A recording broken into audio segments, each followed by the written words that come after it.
معمولی سا کھٹکا ہوا ہے تو انسان کے ذہن میں آتا ہے اسے نہ رہتا ہے.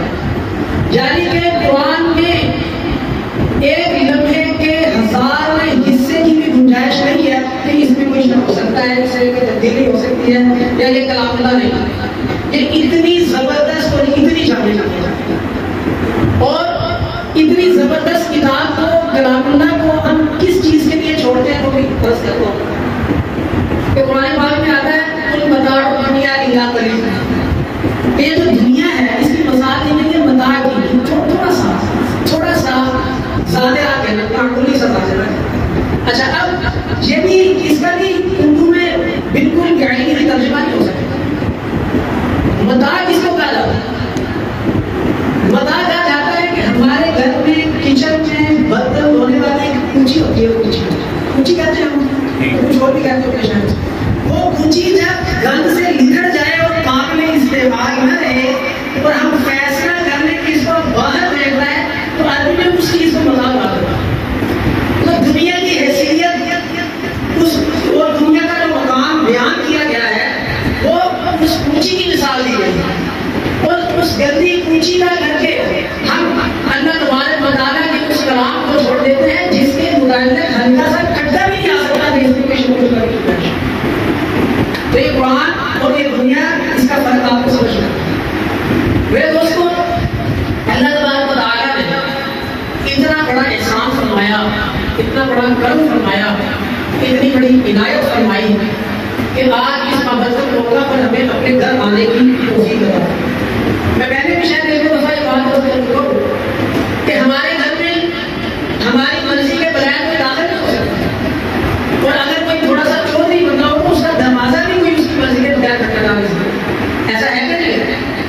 تو اگر آج ہم یہاں سارے اللہ کے گھر میں موجود ہیں تو یہ اللہ کی مرضی کے بغیر ہو سکتا ہے. تو اگر ہم اللہ پاک نے ہمیں یہ توفیق عطا کی کہ ہم اس کے گھر میں آئے اور یہاں سے ہم اپنا دامن خالی لے کے چلے جائیں تو ہم سے بڑا محبت کون ہو؟ وہ اللہ تبارک و تعالیٰ نے جس کی رحمتیں اور جس کی برکتیں اس وقت بے بہا نازل ہونے کی اللہ مبارک کے مبارک مہینے کی وجہ سے. تو اللہ تبارک و تعالیٰ ہمارا یہاں بیٹھنا, قرآن پاک سننا, میرا گفتگو کرنا, آپ سب کا گفتگو سننا, اللہ تبارک و تعالیٰ اپنے بارے اس میں قبول فرمائے اور ہمارے لیے ذریعہ آخرت بنائے.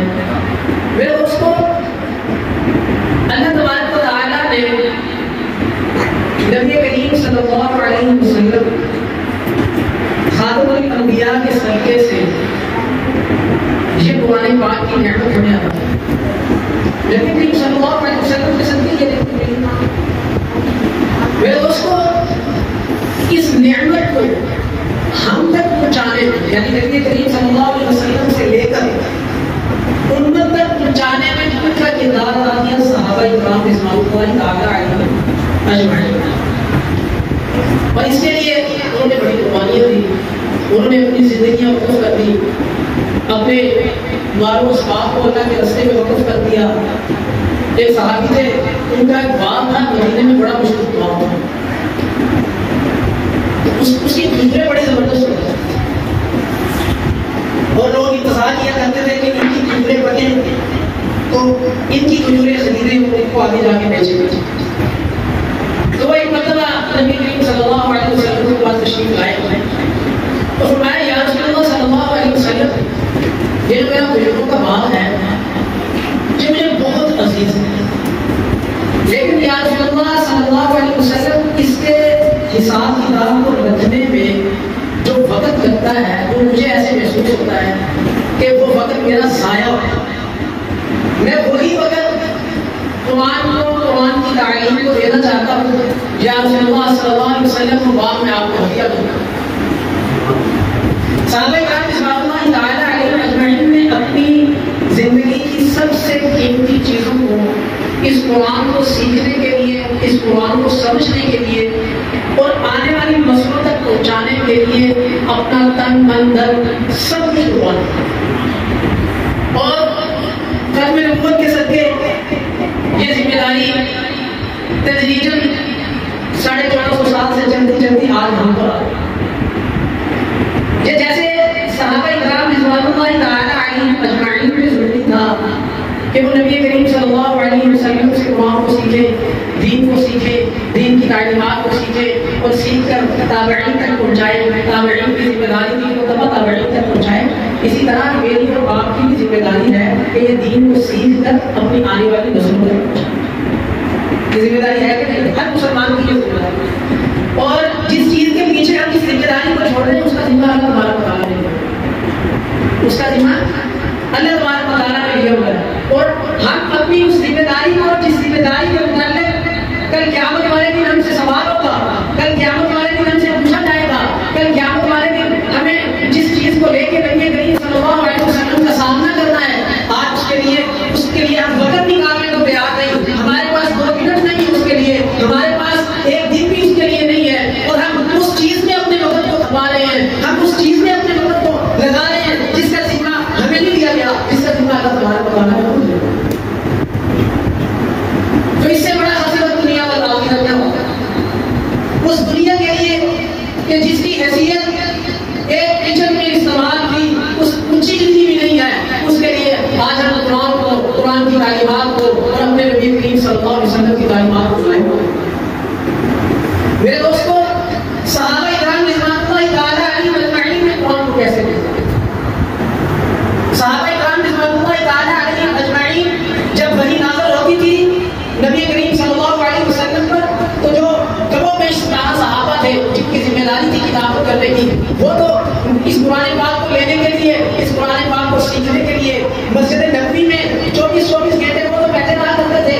وہ تو لکھنے کے لیے ہر وقت اور ہر آن تیار رہتے تھے. قرآن کو، علوم قرآن کو سیکھنے کے لیے، قرآن کو، قرآن کی فکر کو، قرآن کی سوچ کو اور قرآن کو اس امت کو دینا چاہتا ہے، اس کو سیکھنے کے لیے، اس کو سمجھنے کے لیے وہ تو 24 گھنٹے جو کاتبین قرآن تھے وہ تو تیار رہتے ہی تھے. لیکن جو دوسرے صحابہ تھے جو دن کو بازاروں میں جایا کرتے تھے، جو دن کو دکانداری کیا کرتے تھے، جو تجارت کیا کرتے تھے، میرے دوستوں ان کا دل اس تجارت میں نہیں لگا کرتا تھا، ان کا دل اس دکان میں نہیں لگا کرتا تھا، ان کا دل مسجد نبوی میں اٹکا ہوا ہوتا تھا کہ اب میری آگے ہوگی، میں تو یہاں دکان پہ بیٹھا دنیا داری کر رہا ہوں. اور میرے وہ دوست جنہوں نے یہ سارا کچھ قربان کر دیا اور یہ سارا کچھ چھوڑ دیا، اب وہی آگے ہوگی اور وہ بیٹھے اس نبی کریم صلی اللہ علیہ وسلم کے پاس قرآن کو لکھنے ہوں.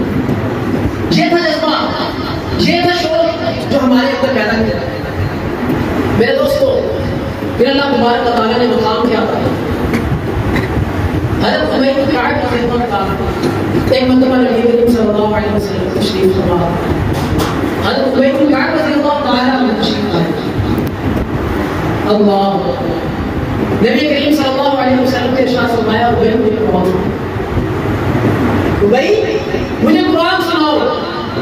انہوں نے کہا یا رسول اللہ صلی اللہ علیہ وسلم، آپ سے بہتر قرآن کون سنا سکتا ہے؟ آپ سے بہتر قرآن کی کو تلاوت کر سکتا ہے؟ فرمایا یہ میں نہیں کہہ رہا، یہ میں نہیں کہہ رہا، مجھے اللہ کی طرف سے پیغام آیا کہ وہی سے قرآن سنو. فرمایا یا رسول اللہ صلی اللہ علیہ وسلم، اللہ نے میرا نام دیا ہے. میں ہاں وہی میرا نام دیا ہے.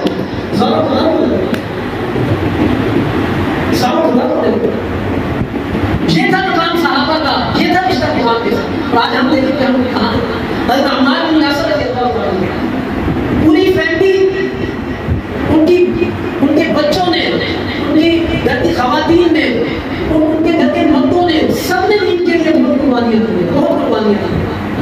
پوری فیملی نے، آپ سیرت کی کتابیں اٹھا کے دیکھیں کہ فیملی، ساری فیملی دین کے لیے قربانی دی. ایک غزوے سے واپس تشریف لا رہے تھے نبی کریم صلی اللہ علیہ وسلم مدینہ سے کچھ پہلے پڑاؤ کیے، اور جب پڑاؤ کرتے تھے تو رات کو ڈیوٹی لگتی تھی. ایک پہلا دن 2 صحابہ کی ڈیوٹی لگی، ان کے عمار بن یاسر رضی اللہ عنہ، ان کے جاگنے کی ڈیوٹی تھی اور دوسرے ساتھی سو گئے تھے. آدھی رات ایک نے جاگنے کا، آدھی رات دوسرے نے جاگنا. حضرت عمار بن یاسر رضی اللہ تعالیٰ کو جاگ دے، تو میں بیٹھا کر یہاں پہلا دے رہا ہوں، جاگ رہا ہوں، اس وقت کو بھی قیمتی بناؤں. ہم سارے بات بھائی کو بتایا، حالانکہ وہ جو کام کر رہے تھے وہ بھی حکم نبوی سے کر رہے تھے، اس میں بھی ان کو اجر ملا. علماء کرام جانتے ہیں کہ جہاد میں ایک رات کا پہلا کتنی 1000 راتوں سے کہ نوافل سے اس کا اجر زیادہ ہے. علماء کرام تو وہ پہلا دے میں یہ تو مطلب جان رہا ہوں اس کو قیمتی بناؤں. کھڑے ہو گئے، تلاوت شروع کر دی، کھڑے ہو کر نماز شروع کر دی. ایک دن آیا جسم میں لگ گیا، دوسرا تیر آیا جسم میں تیر لگنے قرآن کی لذت کو اتنی عطا کر دی گئی تھی کہ انہیں کوئی پتہ نہیں ہے ان کا خون بہہ گیا. اور وہ جو صحابی سوئے ہوئے ہیں جب وہ خون ان تک پہنچا تو اس خون کی وجہ سے ان کی آنکھ میں انہوں نے دیکھا کہ یہ خون ہے. انہوں نے جا کر ان کو نماز میں بتایا کہ تمہیں 3 یا 4 یا 3 لگے. انہوں نے جلدی جلدی سے اپنی نماز کو ختم کیا. عجیب بڑا عجیب.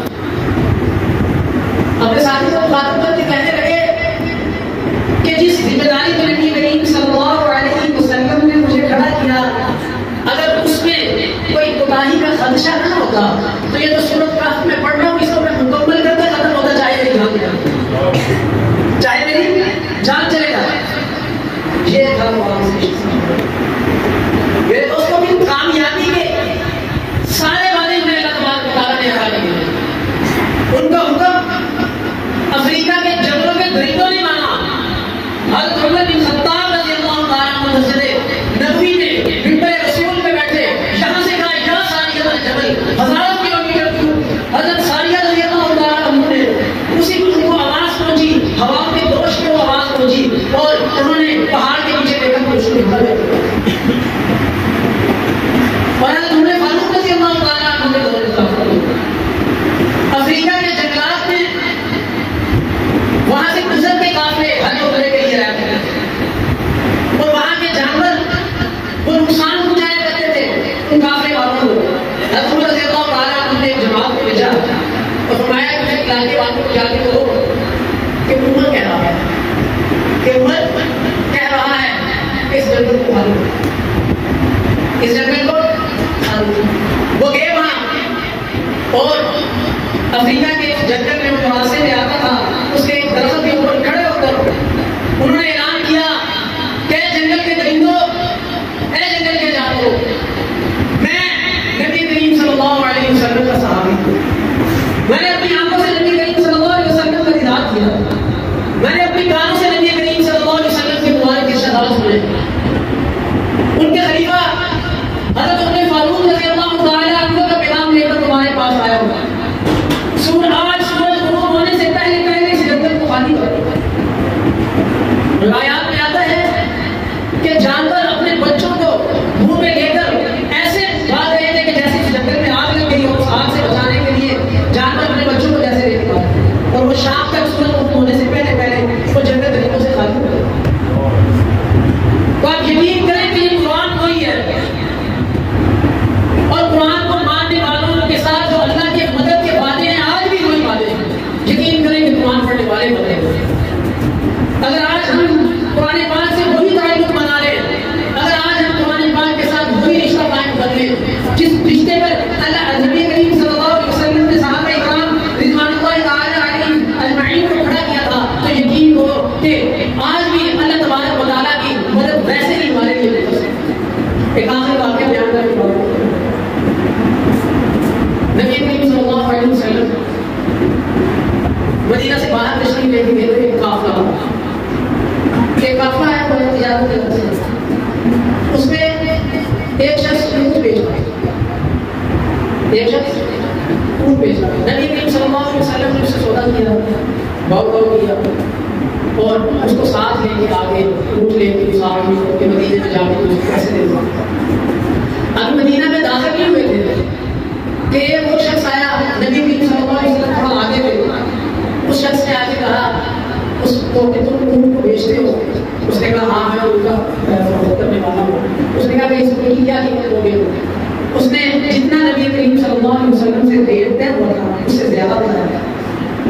اس نے اسی وقت اس کو کہا ٹھیک ہے ہم ہی بنی. نبی کریم صلی اللہ علیہ وسلم کے کانوں میں آواز پڑی. آپ صلی اللہ علیہ وسلم نے پیچھے پوچھ کے اس کو کہا کہ تم مجھے دے چکے ہو، میرے ساتھ تم اس کا سودا کر چکے ہو. وہ نبی کریم صلی اللہ علیہ وسلم کو جانتا نہیں تھا. اس نے کہا کہ اگر میرا آپ کے ساتھ سودا ہوا ہے تو اس کا گواہ نہیں کیا، اس کا گواہ نہیں کیا. اب جب سودا ہوا تھا تو اس وقت کوئی نہیں تھا. تو اتنے میں اب یہ بات چل رہی تھی کہ ایک صحابی رسول تشریف تھا، ایک صحابی رسول تشریف تھا، حذیفہ بن ثابت انصاری رضی اللہ عنہ. اللہ انہوں نے آگے بات سنی کہ نبی کریم صلی اللہ علیہ وسلم اسے بتا رہے کہ میرا تمہارے ساتھ کتنے پیسوں میں سودا ہو. اور اس نے کہا کہ آپ گواہ لے کے آئیں. کل خدیبہ ان صحابہ انصاری رضی اللہ تعالیٰ عنہ نے کہا کہ میں گواہ ہوں اس بات میں گواہ ہوں اس بات پہ کہ نبی کریم صلی اللہ علیہ وسلم نے تمہارے ساتھ کتنے پیسوں میں کس کا سودا. اب وہ شاطر آپ کو پریشان ہو گیا, اس کو سمجھ آ گیا کہ یہاں میری بات کرنے والی ہے. اس نے کہا کہ بالکل وہ روٹ لے لیا گیا, اسے پیسے دے دیے گئے. نبی کریم صلی اللہ علیہ وسلم نے ارشاد فرمایا کہ خدیبہ تم تو اس موقع پر موجود نہیں تھے, تم نے کیسے گواہی دی؟ کا جملہ سنیں آپ نظر سے. انہوں نے کہا یا رسول اللہ صلی اللہ علیہ وسلم آپ نے ہمیں بتایا کہ اللہ ہے, ہم نے اللہ کو دیکھا نہیں, ہمیں پتہ ہے کہ آپ سچے ہیں. آپ نے بتایا کہ اللہ یا رسول اللہ صلی اللہ علیہ وسلم ایمان لائے. آپ نے ہمیں بتایا کہ فرشتے بھی اللہ کے مخلوق ہے, ہمیں نہیں پتا. آپ نے بتایا کہ فرشتے اللہ کے مخلوق ہے, یا رسول اللہ صلی اللہ علیہ وسلم ایمان لائے. آپ نے بتایا یا رسول اللہ صلی اللہ علیہ وسلم کی جنت اور دوزخ بھی ہے, ہم نے اپنی آنکھوں سے دیکھی نہیں. یا رسول اللہ صلی اللہ علیہ وسلم ہمیں پتہ ہے کہ اس کائنات میں سب سے سچا اگر کوئی انسان ہے تو آپ ہیں. یا رسول اللہ صلی اللہ علیہ وسلم اگر آپ نے کہا تھا یہ سودا ہوا ہے تو یہ سودا ہوا ہوگا. آپ کی زبان اکثر سے کبھی کوئی بات بھول نکل نہیں سکتی. اللہ یہ تھا صحابہ کا ایمان, یہ تھا صحابہ کا. نبی صلی اللہ علیہ وسلم فرمایا آج کے بعد اس حذیفہ کی گواہی دو آدمیوں کے پاس, اس حذیفہ کی گواہی دو آدمیوں کے پاس. وقت گزر گیا. حضرت ابوبکر صدیق رضی اللہ تعالیٰ عنہ اور حافظ قرآن صحابہ کثرت سے شہید ہو گئے.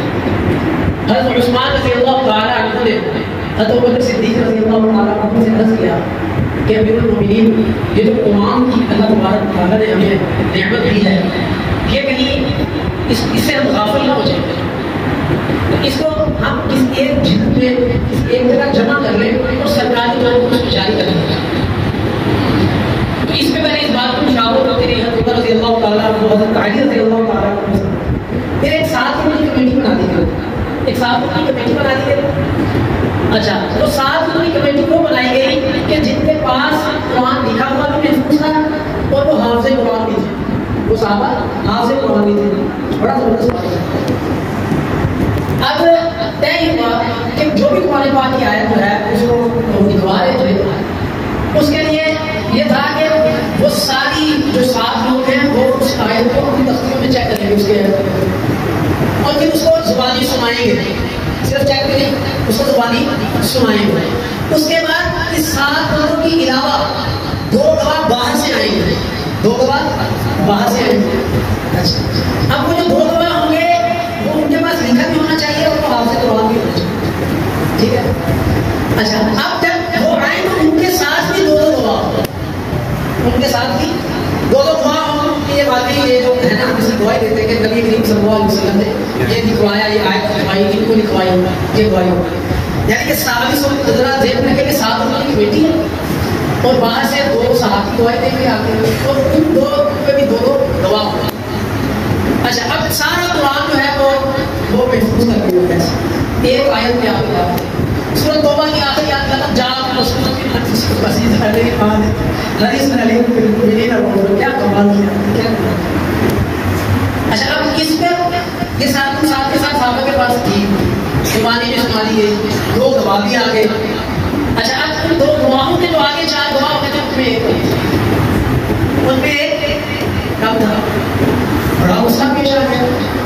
حضرت ابوبکر صدیق رضی اللہ تعالیٰ عنہ کو بتایا گیا کہ ایک بار ہمیں ایک صحابی آئے ہیں, انہوں نے کہا ہے کہ یہ میں نے لکھی ہے, یہ تلاوت انہوں نے کی ہے. ان کے پاس 2 گواہ ہیں, انہوں نے پیش کر دیے. دوسرے صحابی آئے, انہوں نے بھی زبانی سنا دیا, لکھا بھی دکھا دیا, لیکن ان کے ساتھ ایک گواہ ہے, دوسرا گواہ نہیں. فرمایا کہ مدینے میں منادی کر دی جائے. مدینے میں منادی کرا دی گئی, مدینے سے کوئی گواہ نہ آیا. پھر سرکاری طور پر فرمان جاری کیا سلطنت اسلامیہ نے کہ یہ آیت ہے اور اس پر جو گواہ ہیں وہ آئے. اچھا اس پر بھی گواہ نہ آیا, بڑی پریشانی بھی ہے. قرآن پاک کی آیت ابھی اس کو قرآن پاک سے نکالا نہیں جا سکتا.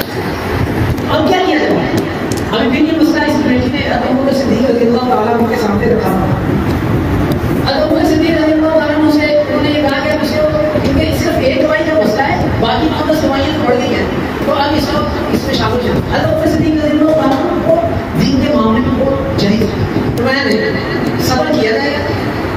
لیکن یہ اپنی شرائط کو گزرے نہیں تو ملتا.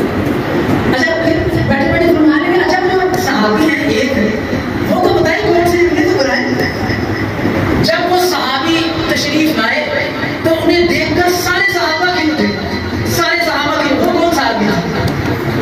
حضرت حذیفہ رضی اللہ عنہ نے کہا مسئلہ ہی حل ہو گیا, مسئلہ ہی حل ہو گیا. ان کے بارے میں تو نبی کریم صلی اللہ علیہ وسلم نے ارشاد فرمایا تھا کہ ان کی گواہی دو آدمیوں کے برابر ہے, اور اللہ تبارک و تعالیٰ نے نبی کریم صلی اللہ علیہ وسلم کے اس فرمان کو پورا کرنا تھا, اس فرمان کو پورا کرنا تھا جو یہ بات یہاں پہ رکھی. فرمایا کہ لقد جاءکم رسول من انفسکم عزیز علیہ ما عنتم حریص علیکم بالمؤمنین رؤوف رحیم.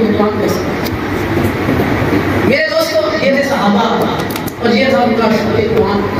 اللہ تبارک و تعالیٰ مجھے اور آپ کو سب قرآن پاک پر عمل کرنے کی, اس کو سمجھنے کی توفیق عطا فرمائے. آخری گزارش یہ ہے جو میں ہر مرتبہ یہاں کرتا ہوں, جب بھی جمعہ پڑھانے آتا ہوں یا ویسے ایک عرض ضرور کرتا ہوں کہ دوبارہ اپنی زندگی میں کم از کم ایک مرتبہ قرآن پاک کو کرو. ویسے تو سال میں تو سب ایک مرتبہ کرنا چاہیے, جو حافظ قرآن ہمیں ایک ماہ بھی کرنا چاہیے.